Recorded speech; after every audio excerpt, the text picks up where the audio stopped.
कि फ़िरौन अपनी फ़ौज के साथ तुमको कत्ल करने आ रहा है। तो मूसा अलैहिस्सलाम बनी इसराइल के लोगों के साथ मिस्र को छोड़कर दूसरी जगह जाते हैं।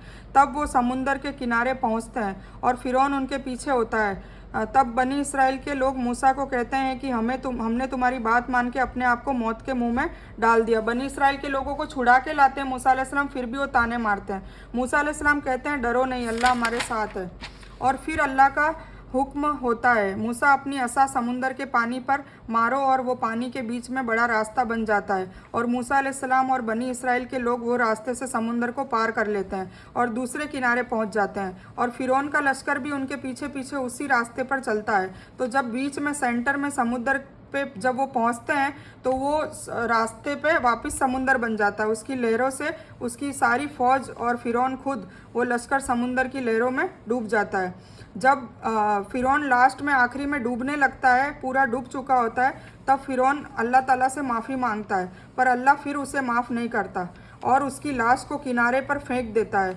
आज भी मिस्र जो आज इजिप्ट कहलाता है, उसके म्यूज़ियम में उसकी लाश रखी है ताकि लोग उसकी लाश देखकर अल्लाह के सारे अजाबों से डरे और गुनाहों से बचे। काश ये लोग समझ रखते। अब मूसा अलैहिस्सलाम बनी इसराइल को लेकर नई दुनिया बसाते हैं। अल्लाह उनके लिए आसमानों को छत बना देता है और खाने में मन और सलवा देता है।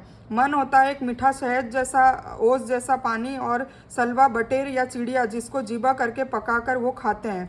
तो ये सब भेजता रहता है। और पानी के लिए मूसा अलैहिस्सलाम को हुक्म होता है कि पत्थर पर असा मारो, तो वहाँ पानी के 12 चश्मे फूट निकलते हैं और वो 12 कबीले बन जाते हैं और अपने अपने चश्मे पाकर वो लोग बस जाते हैं। अब मूसा अलैहिस्सलाम से बनी इसराइल कहते हैं कि हमसे एक जैसा खाना बर्दाश्त नहीं होता, हमें प्याज, लहसुन, ककड़ी, गाजर जैसी सब्जियां चाहिए, तो अल्लाह से हमारे लिए ख्वाहिश करो। तो अल्लाह ताला अपनी नाराज़गी बयान करते हुए कहता है कि तुम लोग हकीर चीज़ें पसंद करते हो, तो जाओ सब्जियां उगाओ और गरीबी जैसी लाइफ जियो।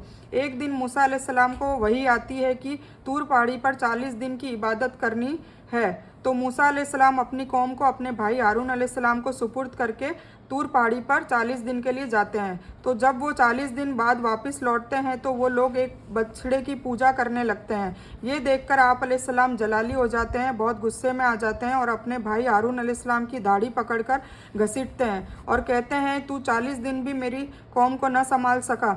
ये लोग फिर शिर्क में पड़ गए। होता यह है कि एक दिन जिब्राइल अलैहिस्सलाम ज़मीन पर अपने घोड़े पर आते हुए सामरी जादूगर देख लेता है और वो मिट्टी ले लेता है जहाँ जिब्राइल अलैहिस्सलाम का घोड़े का पैर पड़ता है। वो मौजज़े वाली मिट्टी से वो कौम के सभी सोने चांदी जेवर को पिघाल कर एक गाय की शक्ल की मूर्ति बनाता है और उसमें आवाज़ भी आती है। इधर मूसा अलैहिस्सलाम के न होने की वजह से और भूखमरी और बीमारी की वजह से अल्लाह की आजमाइश में बनी इसराइल तौहीद छोड़कर उस बछड़े को अपना रब मानने लगते हैं। हारून अलैहिस्सलाम के समझाने पर वो लोग नहीं मानते और शिर्क में पड़ जाते हैं। फिर 40 दिन बाद जब मूसा अलैहिस्सलाम लौटते हैं तो बात खुलती है। फिर मूसा अलैहिस्सलाम से अपने रब से माफ़ी तलब करने को कहते हैं। मूसा अलैहिस्सलाम कहते हैं तुम्हें माफ़ी मिल जाएगी, पर तुम्हें उसके लिए शिर्क छोड़ना होगा, और वो बछड़े की मूर्ति तोड़ देते हैं। एक दफ़ा एक चाचा भतीजा में लड़ाई होने पर वो भतीजा चाचा को कत्ल कर देता है और लाश को किसी और के दरवाजे रख देता है। फिर उसके कातिल को ढूंढने के लिए अल्लाह का हुक्म आता है कि एक सुर्ख रंग के बिना दाग धब्बे वाली जवान गाय जिसका किसी काम में इस्तेमाल ना हुआ हो, मतलब खेती बाड़ी में भी नहीं, किसी में भी इसका इस्तेमाल ना हुआ हो, तो उसको ज़िबा करके उसका गोश्त उसकी लाश पर मारो, तो वह लाश कुछ पल के लिए जिंदा होकर कातिल को इशारे से बताकर वापस मर जाती है और इस तरह कातिल पकड़ा जाता है। अल्लाह ने कई बार मौजज़े दिखाए बनी इसराइल को और कई बार अजाब भी दिया बनी इसराइल को और कई बार माफ़ भी किया बनी इसराइल को, पर बनी इसराइल की नस्लें हज़ारों साल से अल्लाह की नाफरमानियाँ करती रही, जो आज भी कर रही है। और ये लोग यहूदी और नसारा और साबी कहलाए जाते हैं। इनसे हमें बार बार चेतावनी भी दी जाती है कि इनकी कौम का तो जहन्नम का ठिकाना पक्का है, पर कहीं तुम लोग भी नेमतों को पाकर इन जैसे ना हो जाना, इन जैसे एहसान फरामोश और तौहीद के खिलाफ ना हो जाना, वरना तुम्हारा भी हशर ऐसा ही होगा जैसा उनका होना था। और अभी होना है। खैर स्टोरी बहुत बड़ी है, पर कुरान में जो जिक्र ज़रूरी था वो हिस्सा मैंने बता दिया। तो ये है मूसा अलैहिस्सलाम की स्टोरी। बाकी एक किस्सा खिजर अलैहिस्सलाम के साथ का मैंने सूरह काफ के तर्जुमे में आप लोगों को बता दिया था। आप भूल गए हो तो दोबारा देख सकते हैं।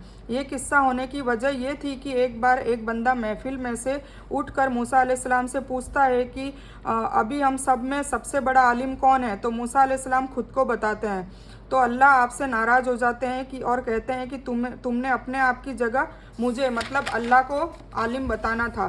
सबसे बड़ा आलिम अल्लाह ताला ही है। तो अल्लाह ताला कहते हैं कि दुनिया में हर बंदे के ऊपर एक आलिम है और हर आलिम के ऊपर एक और आलिम है, और सबसे बड़ा आलिम अल्लाह ताला खुद है, जो अल्लाह का सिफाती नाम भी है या आलिम हो। तो इस वजह से वो खिजर अलैहिस्सलाम से मूसा अलैहिस्सलाम की मुलाकात करवाते हैं और उनको बताया जाता है कि मूसा अलैहिस्सलाम से बड़े आलिम भी दुनिया में बहुत बैठे हैं, जैसे कि खिजर अलैहिस्सलाम। और उनकी मुलाकात से मूसा अलैहिस्सलाम को फील होने लगता है कि उनको जो इल्म है वैसा इल्म तो उन्हें आता ही नहीं है। और वो किस्सा आप लोगों को मैंने सूरह काफ के तर्जुमे में बता दिया है। तो ये बयान यहीं पर हम ख़त्म करते हैं। आप लोगों को मूसा अलैहिस्सलाम की पूरी स्टोरी मैंने बता दी है। स्टोरी तो खैर बहुत है, पर जो कुरान में आती है, जितना किस्सा बताया जाना चाहिए उतना किस्सा मैंने आप लोगों को बता दिया है। तो इस बयान में कुछ भी दीन की अच्छी और हक बात आती है तो सिर्फ अल्लाह की तरफ से, और बुरी गलत बात जो गलती से जज्बात में आकर मेरे मुँह से कुछ भी गलत वर्ड या कोई बात निकलती है तो वो मेरी तरफ से है। और इस गलती के लिए मैं अल्लाह अज़्ज़ व जल से और आप सभी लोगों से माफ़ी की तलबगार हूँ। मैं कोई आलिमा नहीं हूँ, सिर्फ तालिब इल्म हूँ। अल्लाह मेरी कोशिश से आपको सही नफ़े वाला इल्म पहुँचाए और मैं आप लोगों की हिदायत और हिकमत में सदका जारिया बनूँ, बस मेरी यही तमन्ना है। आमीन सुम्मा आमीन या रब्बल आलमीन। रब्बना आतिना मिन लदुनका रहमतन व हय्यि लना मिन अमरिना रशदा। अल्लाहुम्मा सल्लि अला मुहम्मद व अला आलि मुहम्मद कमा सल्लैता अला इब्राहीम व अला आलि इब्राहीम इन्नका हमीदुम मजीद। अल्लाहुम्मा बारिक अला मुहम्मद व अला आलि मुहम्मद कमा बारकता अला इब्राहीम व अला आलि इब्राहीम इन्नका हमीदुम मजीद। व आखिरु दावाना अनिल हम्दुलिल्लाहि रब्बिल आलमीन।